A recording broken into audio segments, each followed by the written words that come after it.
Iya, menjelang pencoblosan, pemerintahan Jokowi semakin memanjakan masyarakat. Mulai dari guyuran bansos hingga kenaikan gaji PNS. Ya, sejumlah pihak pun menilai kebijakan pemerintah syarat muatan politik.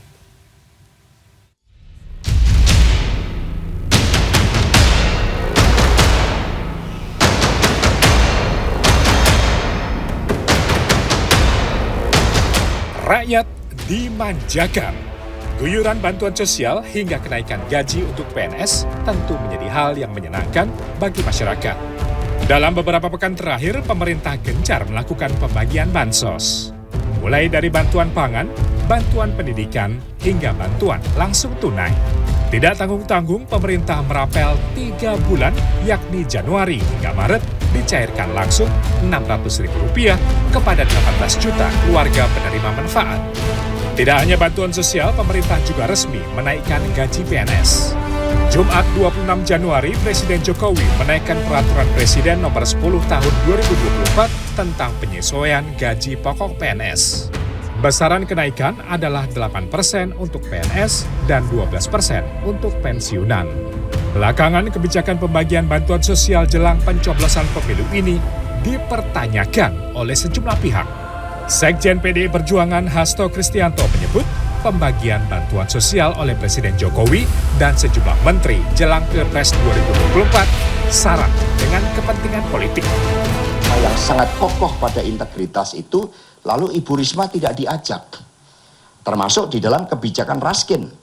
Sehingga beras untuk rakyat miskin yang dari Bulog kemudian muncul gambar pasangan 02 Prabowo Gibran. Ini penyalahgunaan politik bansos yang sangat serius, justru ini mencederai rakyat.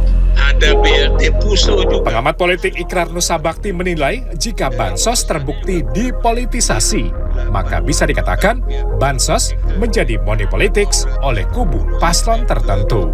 Ya, dan karena itu saya bisa mengatakan bahwa ini adalah bagian dari money politics, ya, money politics yang dilakukan oleh Presiden dan 2 menteri, ya, yaitu Menteri Koordinator Perekonomian dan juga Menteri Perdagangan, ya. Ini apa istilahnya itu untuk bisa mempersuasi dari para pemilih supaya bisa memilih paslon nomor 2, ya. Pada umumnya. Menanggapi tudingan pembagian bansos jelang pencoblosan bermuatan politis, pihak istana membantahnya.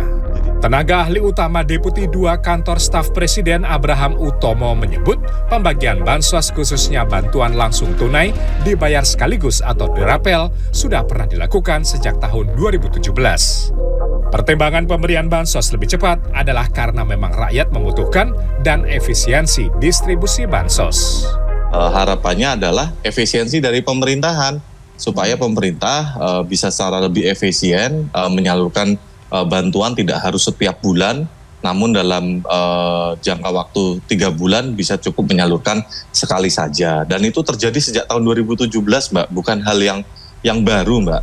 Dalam beberapa pekan terakhir, Presiden Joko Widodo kerap melakukan kunjungan ke sejumlah daerah dan membagikan bansos.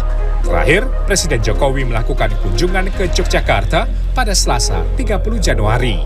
Dalam kunjungannya di Yogyakarta, Presiden Jokowi mengunjungi gudang Bulog di Sendang Sari dan sempat membagikan bantuan beras ke masyarakat. Tim Liputan CNN Indonesia.